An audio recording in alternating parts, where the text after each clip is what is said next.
So చూసారు కదా, మీకు డౌట్ రావచ్చు వందే మాత్రం అంటే బో డౌన్ టు మదర్లాండ్ ఇలాంటి దానికి ముస్లిమ్స్ అంతా ముస్లిమ్స్ ఎవరు దీన్ని ఫాలో అవ్వరు, వందే మాత్రాన్ని వాకౌట్ చేస్తారు. రీజన్ ఏంటంటే మా బో డౌన్ టు మదర్లాండ్ అంటే చేయొచ్చు కదా అని అనిపించవచ్చు మీకు. 1905లో పార్టీషన్ ఆఫ్ బెంగాల్ అప్పుడు ఇది పాపులర్ అయింది. బట్ దీనికి బ్యాక్గ్రౌండ్ ఏంటంటే 1882లో బంకించంద్ర చటోపాధ్యాయ రాసిన ఆనందమాత అనే బుక్లోంచి వచ్చింది ఇది. ఆ బుక్ బ్యాక్గ్రౌండ్ ఏంటంటే సన్యాసి rebellion, great famine of Bengal, ఈ రెండింటికి రీజను బ్రిటిష్తో పాటు మొఘల్ అండ్ నవాబ్స్ ఆ టైంలో ఎవరైతే ఉన్నారో వాళ్ళకి వ్యతిరేకంగా జరిగిన రెబిలియన్ని తీసుకొని బుక్లో ఒక స్టోరీగా రాశారు. దానిలో మదర్లాండ్ని గాడేస్ దుర్గాతో పోలుస్తారు. అంటే ఫస్ట్ ప్రాస్పరస్ జగద్ధాత్రిగా ఉంది, ఈ ముస్లిమ్స్ వీళ్ళంతా వచ్చిన తర్వాత డార్క్ సఫర్ అవుతుంది మదరు, మనం దుర్గా ఫ్యూచర్ని తీసుకురావాలి, హిందూస్ అంతా ఒకటే అనేది అండర్లైన్ థీమ్.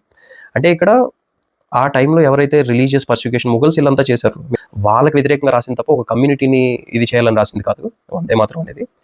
సో అప్పుడు కొంతమంది ముస్లిం కమ్యూనిటీ లీడర్స్ అబ్జెక్షన్ తీసుకున్నారు, అది మోనోథిజం, మేము ఇప్పుడు గాడెస్ దుర్గాతో పోల్చారు మదర్లాండ్ని, ఆవిడ ముందు బో డౌన్ అవ్వడం అంటే మా రిలీజన్కి వ్యతిరేకంగా వెళ్ళడమే, సో మేము ఫాలో అవ్వమని చెప్పారు. అప్పట్లోనే అబ్జెక్షన్ తీసుకున్నారు. అప్పటి నుంచి అది అలా కంటిన్యూ అవుతూనే ఉంది. చాలా మసీదులో ఓపెన్గానే వాళ్ళ ఫత్వాలు కూడా రిలీజ్ చేశారు, వందే మాత్రం ఎక్కడ పాడకూడదు అని. So this is the background. Me opinion ఏంటో కమెంట్ చేయండి. Thank you.